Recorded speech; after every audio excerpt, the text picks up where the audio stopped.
through the greatest journey. As you celebrate the birth of our Savior this Christmas season, may your hearts be filled with the hope and the joy we have in Jesus. Merry Christmas. Darkness is not an affirmative force. It simply reoccupies the space vacated by the light. This is the Hamilton Corner on American Family Radio and Urban Family Talk. It should be uncomfortable for a believer to live as a hypocrite. Delivering people out of the bondage of mainstream media and the philosophies of this world. God has called you and me to be his ambassadors, even in this dark moment. Let's not miss our moment. And now, the Hamilton Corner. Good evening. Welcome to the Hamilton Corner here at American Family Radio and Urban Family Talk. I'm your host, Abraham Hamilton III. On this day after the Alabama U.S. Senate race, but we'll get to that in a moment. I want to call your attention to something that's going on at urbanfamilytalk.com. It's called the 10 Commandments Challenge. What it is, it's an opportunity to teach our children the 10 Commandments. Then you would send a video of your child or grandchild, niece, nephew, whomever, reciting the 10 Commandments to Urban Family Talk. You can go to urbanfamilytalk.com and you can see the 10 Commandments challenge. You just hit the menu button. It's the first entry on the menu. And they have instructions right there. You need to send a YouTube link or some type of embed code to Urban Family. And for every child who recites the commandments successfully, they will receive a 10 Commandments t-shirt, which is right there available for you to view on the website, that contains the 10 Commandments. I know there are multiple versions of the Bible and different things, like translations, I should say.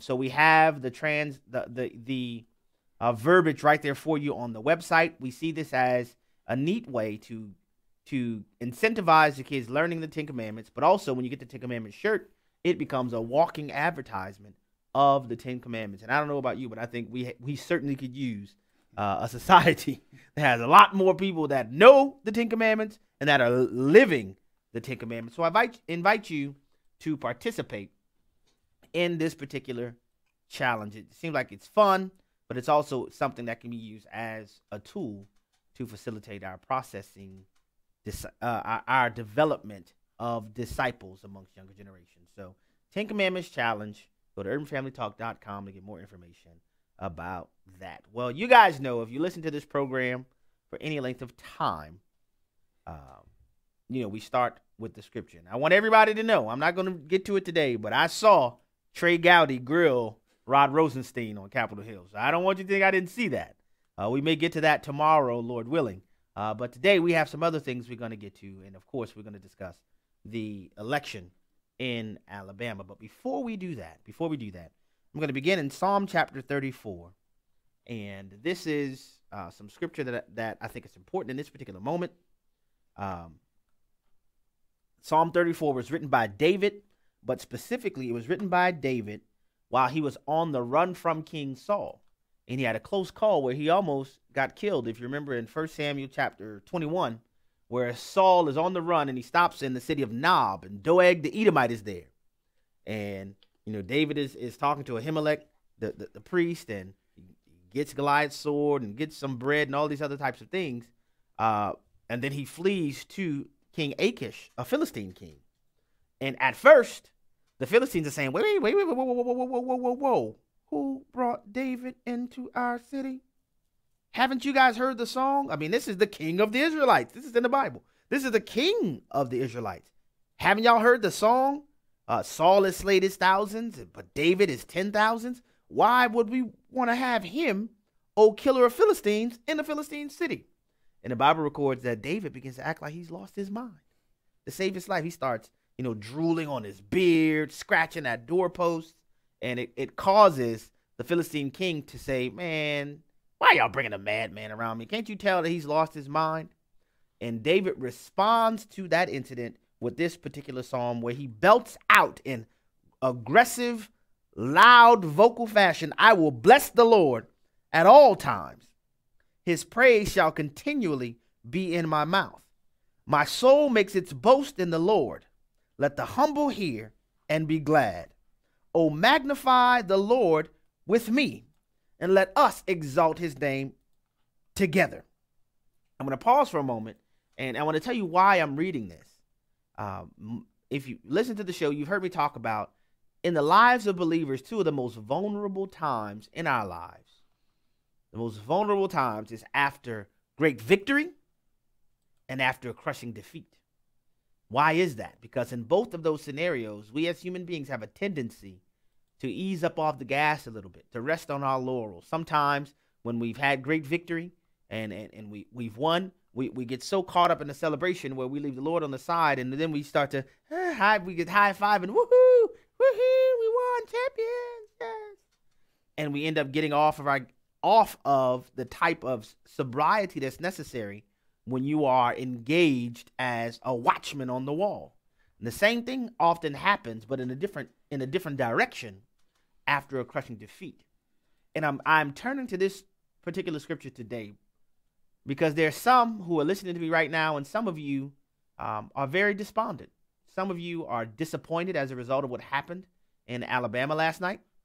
And some are so down that you may be willing to even act as though there is no God. On the flip side, some of you who may be listening to me, some of you may be rejoicing. Woohoo!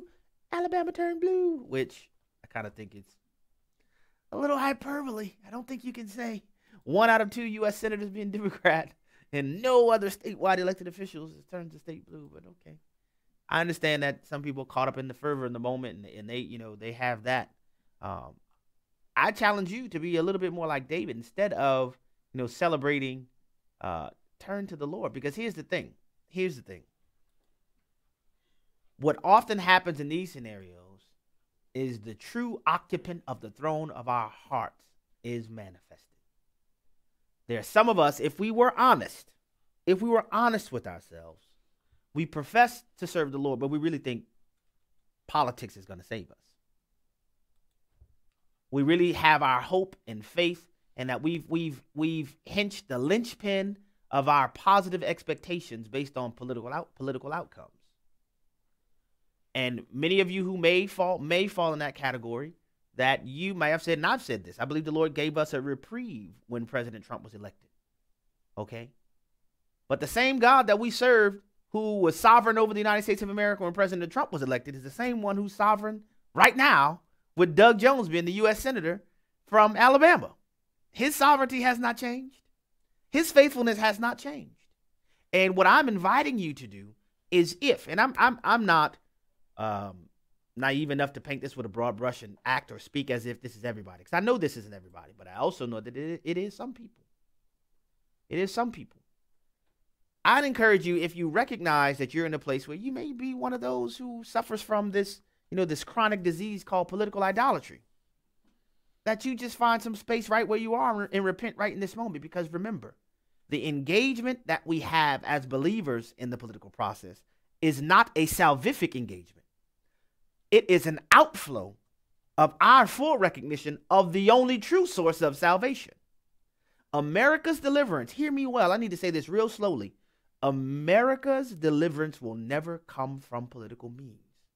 At best, politics can be an outflow of some things that have already transpired in the hearts of the people, but it would never be the source of deliverance. And I think that may be why some of us may have that disappointment, is because you want so badly for America to be a Psalms 33 nation, blessed is the nation whose God is the Lord, that you see certain things in this facet as being evidences of America not quite being where you would want it to be. Well, I just have a news flash for you.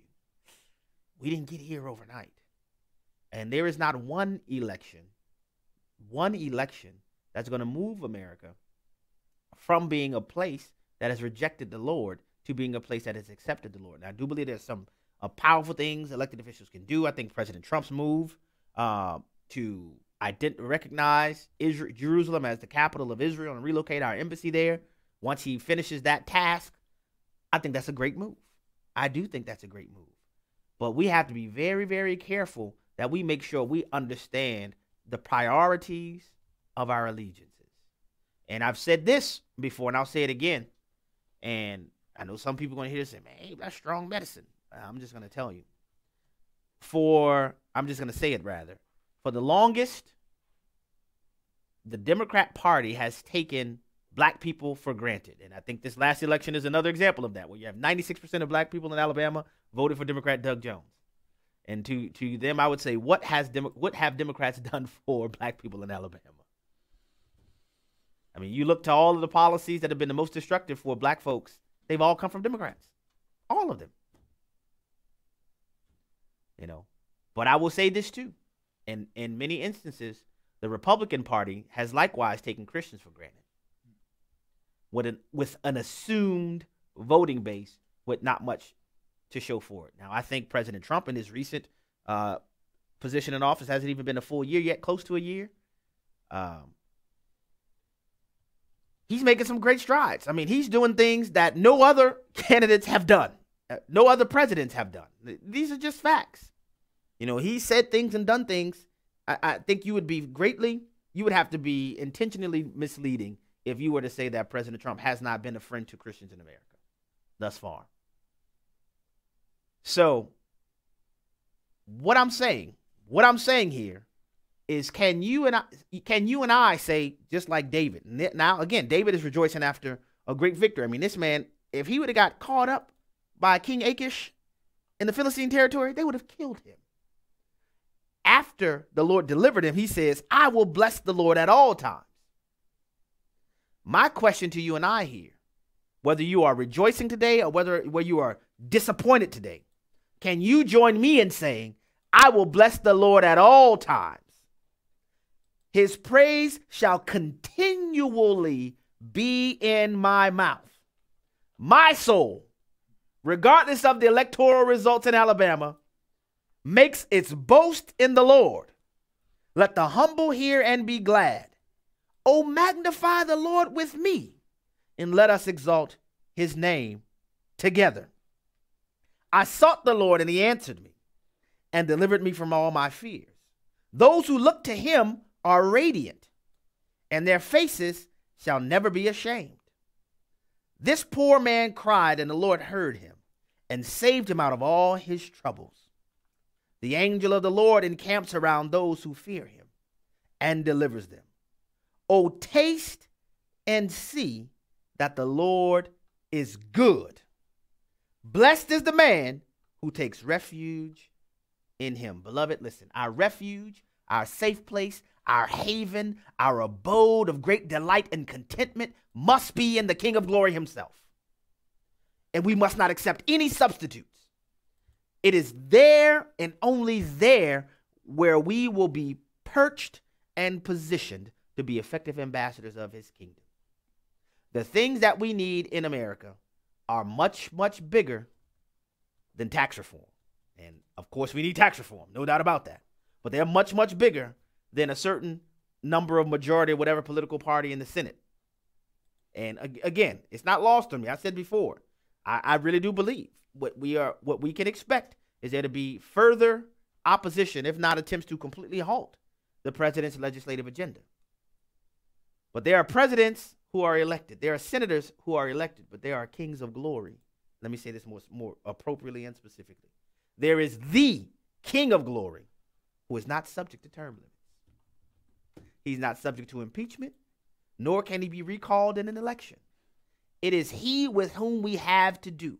And if we really want to see America where it needs to be, then you and I, as members of the bride of Christ, must be about the Father's business. Yes, we are fully aware of our citizenship in America. Yes, we are fully aware of our rights, but we want to use them similar to the way the Apostle Paul used his Roman citizenship to gain a greater audience with Caesar for gospel engagement. We want to make sure that it's not lost on us the role that civic engagement plays within the greater responsibility that we have to be proponents of the Great Commission. Brothers and sisters, take heart, because regardless of what happened last night, the King is still on the throne. And in that, I am greatly pleased, and my soul does delight. Because just as I say all the time, darkness is not an affirmative force. It's a passive one. But when the light is turned on, darkness has no choice to dissipate. I'd encourage you, grab your neighbors. When was the last time you shared the gospel with a stranger? Or when was the last time you shared the gospel with a friend? What was the last time you had neighbors in your home for dinner so that you can invite them into your sphere of influence and from that position convey the eternal truths of God's word? That's what we're about. Court strikes down an abortion buffer zone law. Hi, I'm Matt Staver with Freedom's Call. A New Jersey federal court removed an 8-foot buffer zone that prohibits pro-life speech near abortion facilities. It applied the Supreme Court's unanimous decision that struck down a Massachusetts buffer zone and ruled the ordinance violates the First Amendment. This decision strengthens Liberty Counsel's separate lawsuit against the city of Harrisburg, Pennsylvania. We are asking the court to strike down the 20-foot buffer zone, which pushed pro-life speech up to 70 feet away from the abortion clinics. The ordinance violates the constitutional rights of Liberty Counsel's clients Becky Bitter and Colleen Riley, who wish to share help, hope, and alternatives to abortion. This New Jersey ruling encourages our case and pro-life sidewalk counselors across America. And it warns local governments who ignore the constitutional rights of their citizens in order to protect Planned Parenthood. Stay informed at our website, lc.org.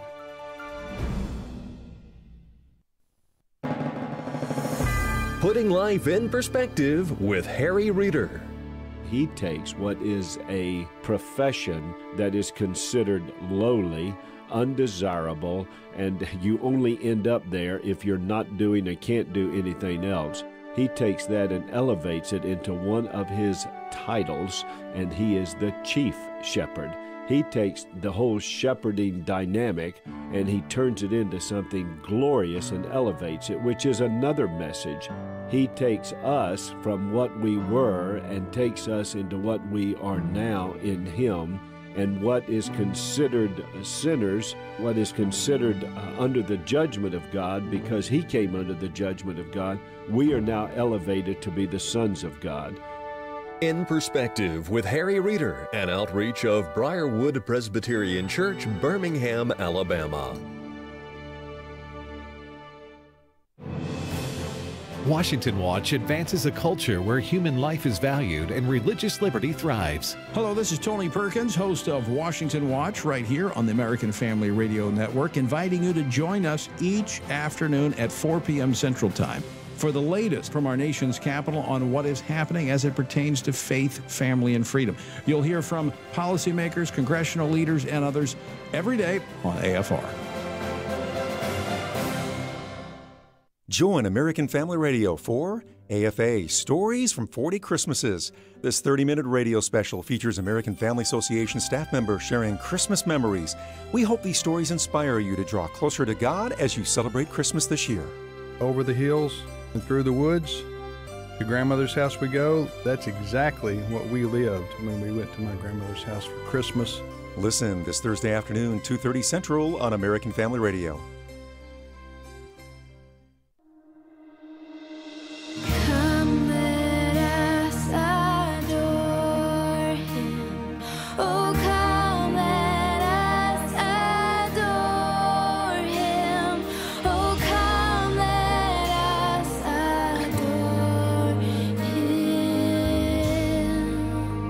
Dear Daddy, your Christmas Ninja hopes you have a Merry Christmas. I love you.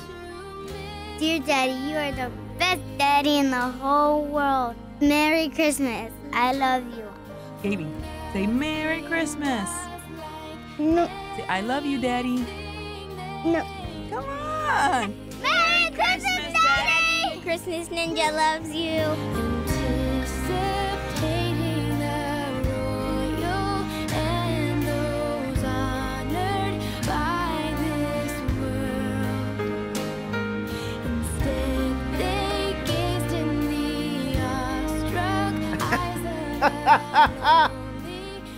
Oh my goodness. Welcome back to the Hamilton Corner here in American Family Radio. They slipped one in on me, y'all. They slipped a couple in on me. Is this the Come Let Us Adore Him? But if you heard those voices, when did you guys do that? Today. Today? Yeah. Wow. So you guys just heard, I didn't know they had that in here. Those were the voices of my wife and my oldest two children. Actually, Gabriel was in there too. He was? Yeah. Okay, so Gabriel is my second oldest son. You guys know I have 5 children. And so that was my wife. My oldest son, he calls himself my Christmas ninja. Wow. And that was my oldest daughter. Oh my gosh, I can't stop smiling. Oh my goodness. Man, you guys gotta watch these guys. You see why I say you gotta watch J Squared? I'm telling you. You never know what's gonna pop in there. Oh man, that blessed my heart so much so. I'm all discombobulated. I can't go with the show. Well, Merry Christmas. Merry Christmas. Oh, I want to hug my babies now. And my wife. All right. That was wonderful. Thank you all for doing that. Thank you. All right. So we're going to talk now about this election from last night. Doug Jones, who has won the election for the United States Senate in Alabama over Roy Moore to fill the seat vacated by Jeff Sessions when he took the Attorney General seat. Doug Jones won 49% of the votes, getting 671,151 votes. Roy Moore won 48% of the vote with 650,436 votes. There was 1.7% of the Alabama electorate who chose to exercise their penmanship by choosing a write-in candidate. And the number of those individuals were 22,811 people who wrote in a candidate because they found neither Roy Moore or Doug Jones acceptable. 22. Isn't that about the margin? Yes, the margin. Wow. The margin of victory in this particular race was 20,715 votes. Wow. So it is right about the number of votes that gave Doug Jones the victory. Actually, there were more write-in votes than the margin of victory. I'm sorry. There were more write-in votes than the margin of victory. I want to share, just to go through factual information first before I provide some commentary. Following Doug Jones's win, President Trump tweeted out, which I thought was a very good tweet from the president. He tweeted, "Congratulations to Doug Jones on a hard-fought victory. The write-in votes played a very big factor, but a win is a win. The people of Alabama are great, and the Republicans will have another shot at this seat in a very short period of time. It never ends."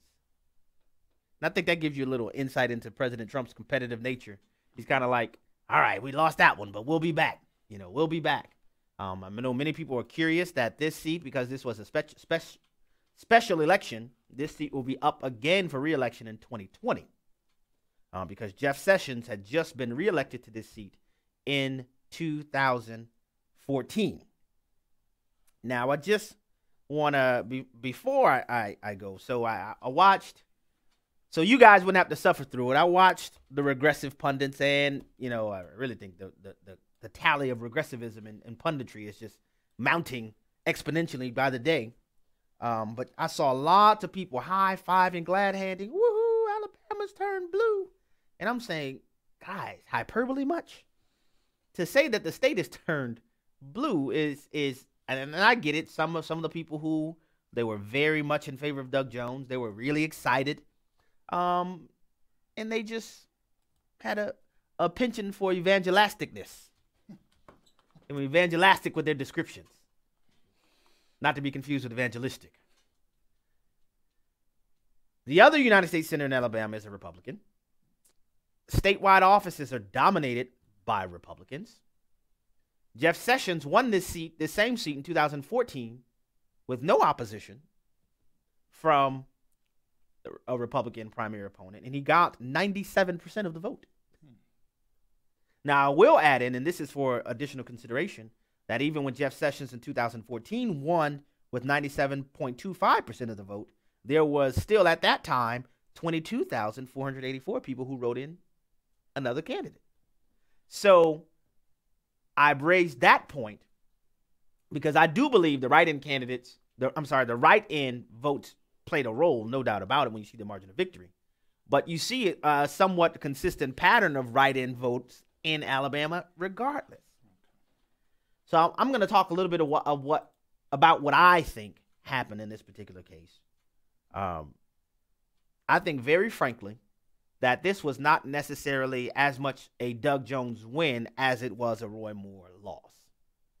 There were lots of people who would try to tie President Trump to this. I really don't think, if you were honest, you could do that, because remember, President Trump opposed Roy Moore in the Republican primary, did not really start supporting him until the very end. But, you know, I know people are going to try to make that point. I think it was a Roy Moore loss as much as it was a Doug Jones win. Because I think everybody knows if Roy Moore, even with all of his, people may say whatever, issues, whatever, the Ten Commandments, all of these things, without the allegations of sexual misconduct, I think we all know Roy Moore would have won that race. I mean, come on. So what do I think is happening here? I've heard some conversations, and I do agree to an extent that Roy Moore lost, and some people say, well, how could Roy Moore lose and he under the cloud of these sexual misconduct allegations? But Alabama voted for President Trump at a 62% clip, and he had certain allegations made about his character, things of that nature. I think there are two things that are happening. I do think, and my good friend Miki made this point this morning on her radio program, that she believes that there are many Christians in Alabama who, because Roy Moore is a brother in Christ, that they held him to a higher standard than President Trump. I do think there is something to that. And I do think that's worth investigation and development. But I don't think that carried the day as much as this. This might be an oversimplification for some people, but I think the people in Alabama, and more specifically the Christians in Alabama, I think some of them believed the allegations against Roy Moore, or at least they were unsure about them enough to not vote for him. One thing that I haven't heard mentioned very much is that turnout on the Republican side was suppressed. There are only a total of 1.3 million votes. There are over 3 million registered voters in Alabama. That you had a significant depression in voter turnout on the Republican side, and you had a surge in voter turnout on the Democrat side. I think that played a role, and I think that the distinction that many people made in terms of their decisions not to support Roy Moore, where they had supported President Donald Trump, I think the distinction comes in this one important detail, that allegations that include adolescents or teenagers are treated differently than adolescents against adults. And I think for some people, that was just a bridge too far. Now, I'm not saying whether or not I think they were right or wrong to do that.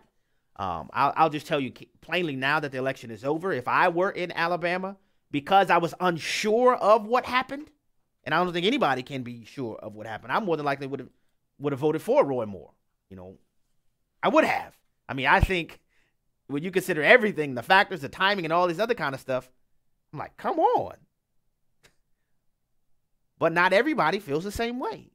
And I think it's wrong to conclude that because someone may have a different opinion, that their Christian card, or whatever you want to call it, should be therefore revoked. I think that's wrong.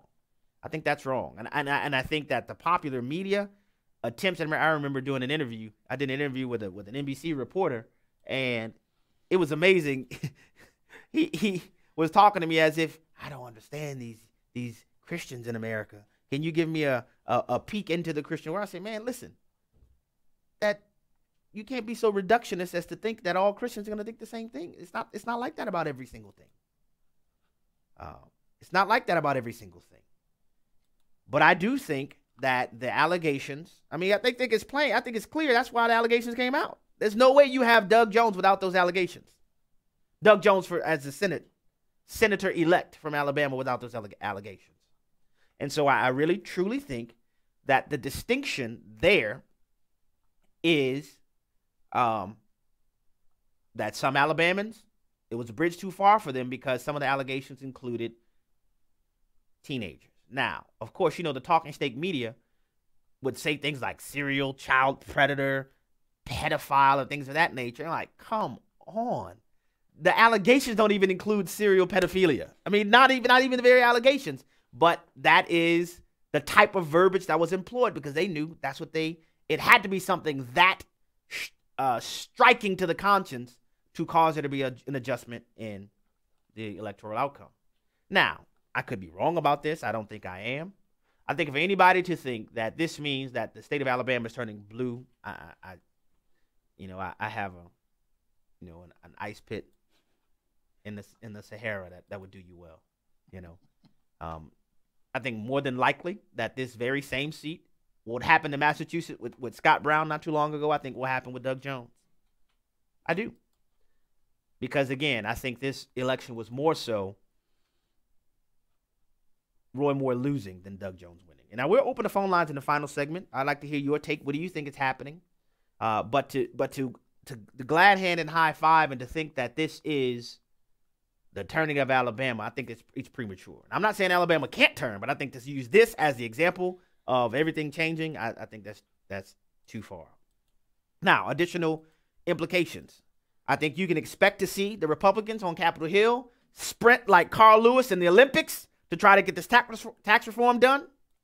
Because if they don't get this thing done now, because Doug Jones will be sworn in January. If they don't get it done before Doug Jones is sworn in, I think they'll have a lot more difficulty in getting it done. Why? Because I think Democrats will be emboldened having another Senate seat that they can count on.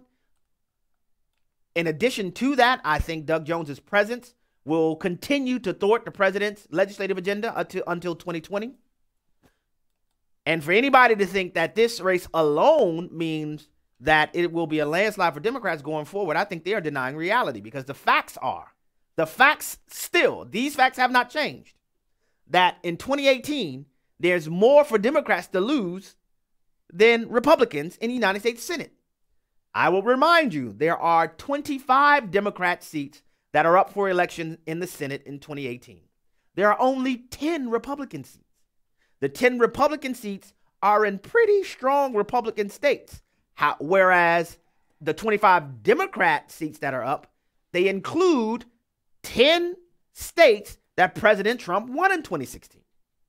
That means, ladies and gentlemen, that the real potential exists for Republicans to pick up anywhere between 4 to as many as potentially 10 seats, if not more, in the midterms.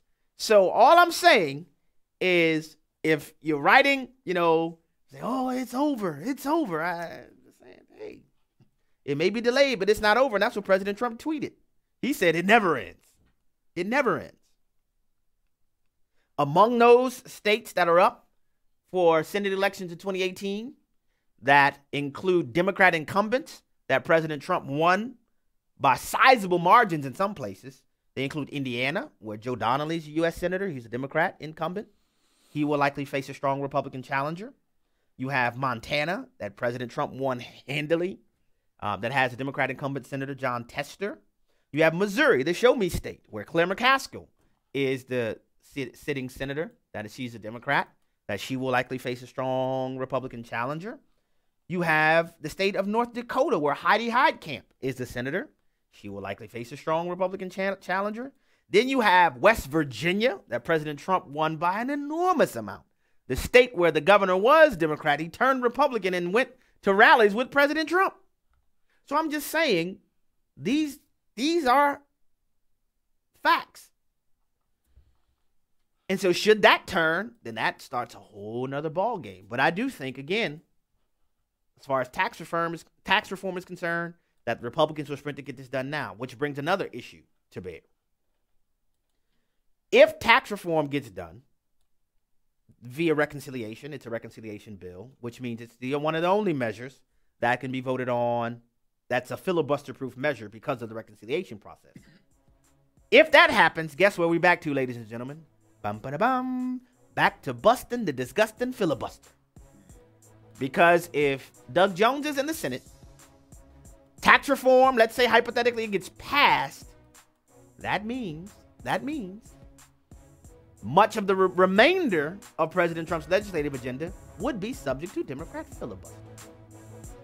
And all I'm saying is that with Doug Jones in the Senate, you may see much good legislation end up. Oh, I left him out. Thank you for reminding me there. I forgot to mention Ohio, the state of Ohio. A Facebook poster, Terry, Terry Joe mentioned, don't forget Ohio. That's right, Ohio. President Trump won Ohio. Sherrod Brown is the incumbent there. He very well may face a strong challenger. But getting back to the filibuster, unless they get rid of that thing, it's going to be a long wait until 2020.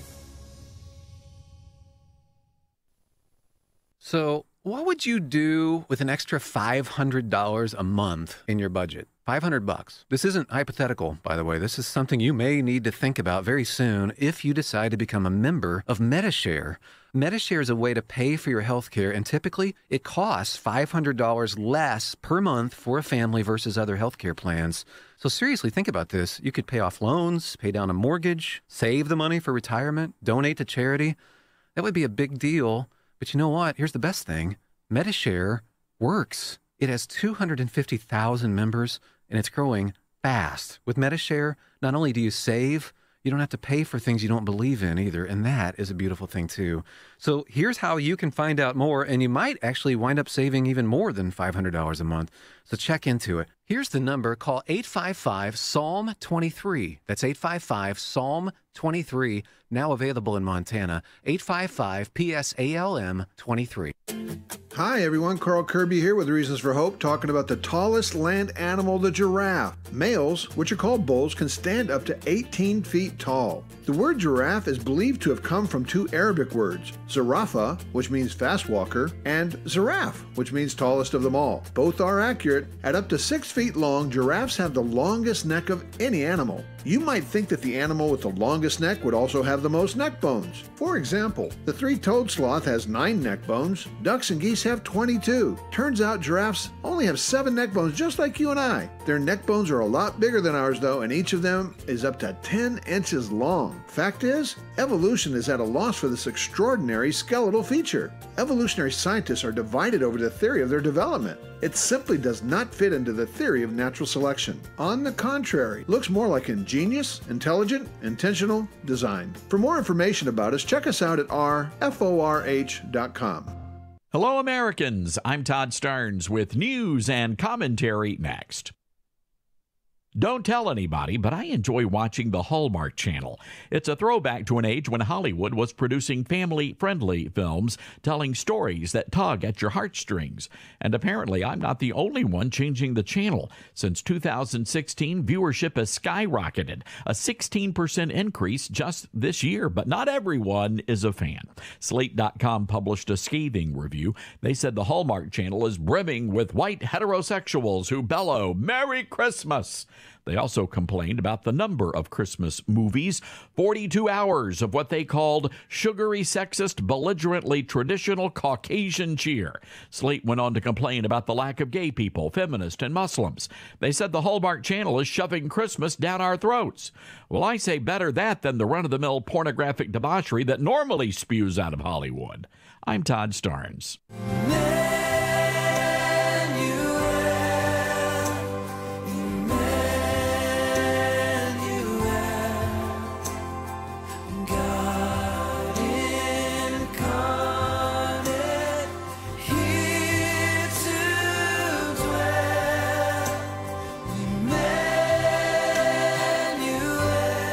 Babe, during this time, this season where we celebrate our Lord Jesus Christ's birth, I just want to wish you a Merry, Merry Christmas.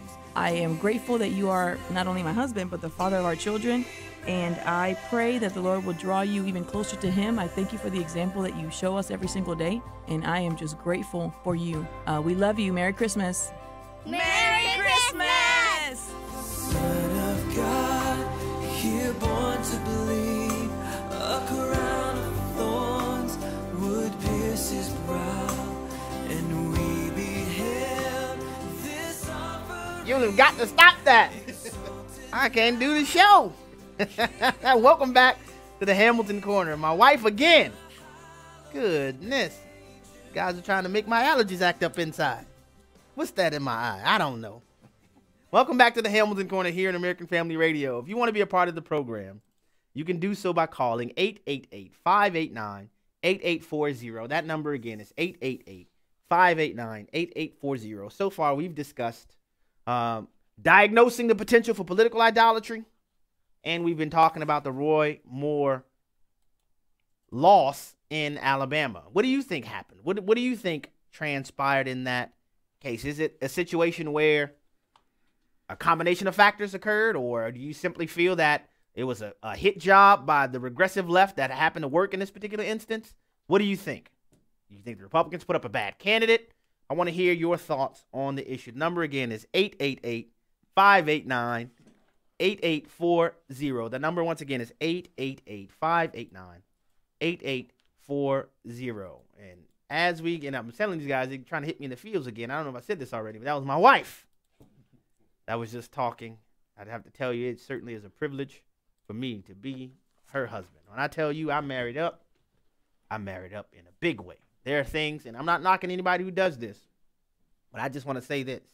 I know there's some people that talk about, how you pray for your spouse and you lay out everything that you want. This is just me. I'm not trying to create a doctrine or say anything that you need to repeat to follow me. If I had prayed, if I had held God specifically to what I wanted in a wife, I would have left some stuff off. Because my wife is far beyond what I ever could have imagined I could have in a bride. So I'm just grateful that God has blessed me with such a wonderful wife. Some news that happened just over the weekend. I've been having this in the stack, and I've been wanting to mention it, but I didn't get to it yet. Over the weekend, Iraqi citizens took to the streets in Iraq to celebrate complete victory over ISIS. Locals expressed their confidence in their country as the costly war against ISIS has now been officially declared over. Iraqi Prime Minister Haider al-Abadi officially declared the country's full liberation from Islamic State, and residents of Baghdad held street rallies in support of the government and the country's security forces. Some say the Iraqi military still has a lot to do to prevent another uprising of radical Islamic terrorism, and Iraqi security forces recaptured the last ISIS-held town in the country last month, and they're now focusing on clearing the desert areas of any runaway ISIS radicals. So I wanted to share that. That is good news for the world, I would suggest. That there's good news for the world, and it also is good news for us. Because ISIS is not only an enemy, but it's an enemy that can be defeated. But as promised, we'll go to the phone lines. We'll go first to Ohio. I hope you're in Ohio. Joe is on the line, but I hope you guys are getting ready to get rid of Sherrod Brown. Welcome to the program, Joe. Yes, thanks, Abraham, for all that you do. Yeah, we do have a strong challenger running against Mr. Brown. We've got Josh Mandel. I think he's got a 5 or 6 point lead already, and we're trying to set the slate right in Ohio. And I just called in. I disappointed as anybody about the loss in Alabama, but I think Woody Hayes or Vince Lombardi or one of the coaches said, you show me someone that enjoys losing, I'll show you a loser. And I think the conservative Christians have got to learn from it. You were an athlete in basketball. I was an athlete, and sometimes you can learn more from a loss than you can a win. And I think we really need to learn from this. Couple takeaways I have is, we've had the Rhinos have had control of the House since 2010. They've had control of the Senate since 2014. We've had control of the White House since January, and we. The Bible says, follow your money. How many times have we funded Planned Parenthood? And then just in this Alabama election, Mitch McConnell, and I'm very disappointed with the leadership. We've got to get rid of McConnell. Goes down there and spends $30 million to defeat, Judge Roy Moore and even Mo Brooks. We're trying to push Luther Strange with $30 million. And, we've lost the Alabama seat, and we put a guy that strongly supports abortion in the Senate, and it breaks my heart. But we've got to keep fighting. God bless you. Thank you, Joe, very much for your call. One other thing I meant to say that I didn't say yet, is I think it cannot be underestimated the proximity in time of the statewide election for the U.S. Senate in Roy Moore versus Doug Jones, and its proximity in time to the ouster of Governor Robert Bentley in Alabama. You know, there are lots of people who, you know, said, well, you know, Governor Bentley was a Republican. And I'm saying this to kind of provide some, I guess, texture, if you will, to the thought process that could have taken place. I don't know if it did for sure, but could have taken place in the minds and hearts of some of the Alabama voters, where you had, and I'm talking about regardless of where they stand in terms of political ideology. We had Governor Bentley, who professed to be a Republican, you know, went to church and all these other kind of things, and had this salacious scandal, you know, where he, you know, committed adultery and just really put a big stain on the state of Alabama. I think that could have factored into the minds of some of the Alabama voters. I really do. I really do. It could have been something that was in the back of their minds. I'm not saying it was a frontal lobe consideration, but it could have been something that was back in the back of their minds. But we'll go back to the phone lines. Next, we'll go to Temple, Texas, where Bill is on the line. Bill, thank you for calling the Hamilton Corner. Welcome to the program. Thank you. Thank you, sir. Go right ahead, Bill. You had made a comment about whether Judge Roy Moore was a good candidate, and every single person, every group, including a lot of Christians, did not want him to be there. And there's got to be a reason, the same reason they didn't want Donald Trump to be in. And people didn't back Judge Moore. The Christians didn't back Judge Moore, and the Republicans didn't back Judge Moore.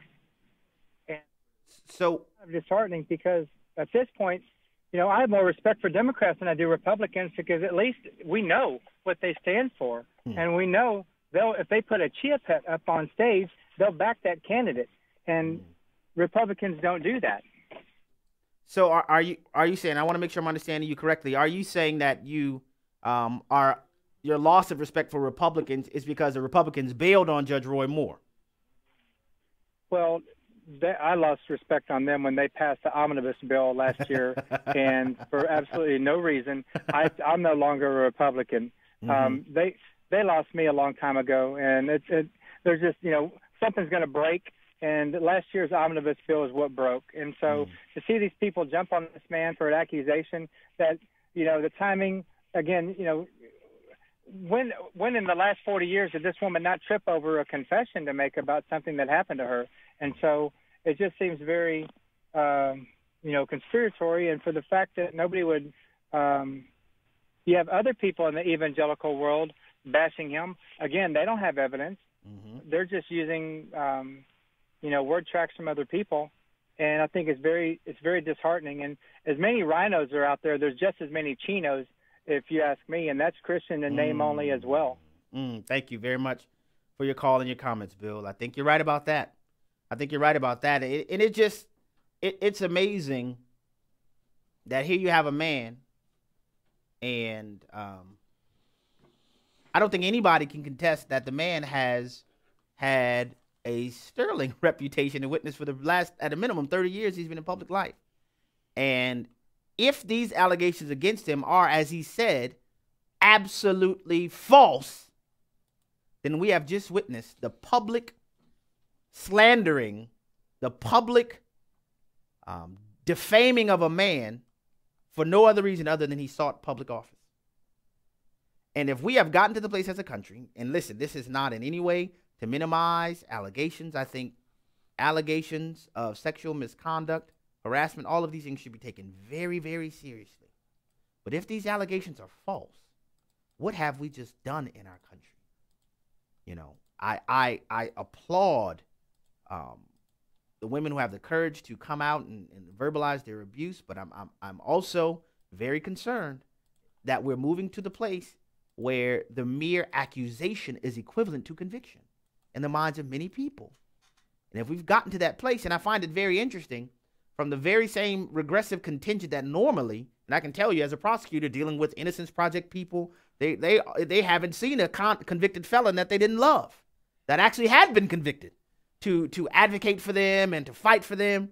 But to see these same people, because of the political nature of the conversation, to completely go off and frankly lie, to call Judge Moore a serial pedophile and all these kinds of things, that I think we have entered a dangerous moment in our society. And I've said before, and other people have said that this is not a thought that is exclusive to me, but I've said that the whole goal in this was to get a foothold to continue the resist Trump movement. The whole goal of getting Al Franken to resign and John Conyers and others is so that the regressives can appear morally pure as they attempt to continue to oppose President Trump. And we're right now, not everybody, but lots of people are saying, President Trump needs to resign, President Trump needs to resign. And I also will add this in. Don't be surprised if you see this crop up again. And it's not anything new. This is the same tactic that has been employed against Republican candidates many, many times. And it won't be the last it crops up. But the thing that is different now, the presence of accusations is carrying more weight. But I will add this in, that you do have some people who can legitimately raise concerns about the way Judge Roy Moore acquitted himself in that interview with Sean Hannity. I think that still lingered in some people's minds. I think if this was an issue where this was something that occurred in Judge Moore's life, some things, or maybe him dating younger women or whatever, I don't know, before he got saved, that wasn't shared, and the way he articulated, as far as the Alabama voters are concerned, it wasn't articulated in a manner that resulted in him getting electoral victory. That's what happened. Back to the phone lines. Next, Oklahoma City, Oklahoma, where we have Eldon on the line. Eldon, thank you for calling the Hamilton Corner. Welcome to the program. Well, hi. Thanks for letting me on the show. And I wanted to share a couple of things, one of which I think it's probably been discussed on here before, but I found it interesting that so many of the Alabama voters, and again, this is just my opinion, have abandoned the historic American value and jurisprudence of innocent until proven guilty. I think that's pretty obvious, Eldon. And I think so. Yeah. Absolutely. Yeah. I mean, it's sad. And because of that, the Democrats now see this as an effective weapon, as you were just talking about. This is not going to be the last time. An effective battering ram to ensure that the people that they fear the most, which is generally conservatives, true conservatives. Yes, you're spot on. Actually making it into office. You're spot on, Eldon, and that is a concern of mine. I share that concern as well. Thank you for your call. I think you can expect to see this, and they're going to save this as a big stick for the people that they're most threatened by. I do. I think you're right. Back to the phone lines. I want to make sure I get the callers in, and I see more people calling. We'll go to Jackson, Tennessee. Then we'll go to Fort Hood, Texas. I'm sorry, that's going to be last two I'll be able to get to. We'll go to Jackson, Tennessee first, where Shirley's on the line. Shirley, thank you for calling the Hamilton Corner. Thank you so much for taking my call. Just real quick, I'm hearing reports that less than 24 hours before it was time to vote, that the Alabama Supreme Court ruled that the electronic voting machines would be deleted right after voting is completed. And then right after they made this decision less than 24 hours when it was time to vote, several of the cities switched to electronic voting instead of paper votes. I want everybody to watch for that because I believe the election was stolen with the money of Mitch McConnell. They paid off the Supreme Court. They paid people. Looking at the way Alabamians voted in all the last elections, they didn't just not show up to the polls. They didn't just vote for this man to get into office. I believe 600,000 is what I'm hearing votes disappeared. Thank you for your call, Shirley. Andrew, Fort Hood, Texas. You got 30 seconds, Andrew. Go right ahead. Hey, thanks for taking the call. I just wanted to comment that, I think it was the mid-90s, late 90s in Kosovo when we were over there. They shot down one of our F-6 or stealth fighters. And I, at the time, was thinking, oh, my gosh, I can't believe that happened. And I think this tactic, what they're doing is they're just throwing everything that they could possibly throw at it, and it's just a luck shot. And I know you mentioned that this is not a new tactic or something that they won't stop doing, but I hope that this whole incident in Alabama was just threw everything that they got lucky. Thank you very much for your call, Andrew. Guys, listen, I'm going to end the show the way I started it. There is not one election that will turn the United States of America. The question for you that I have is, in light of what we're facing, have we given up or are we still on the wall? The views and opinions expressed in this broadcast do not necessarily reflect those of the American Family Association or American Family Radio.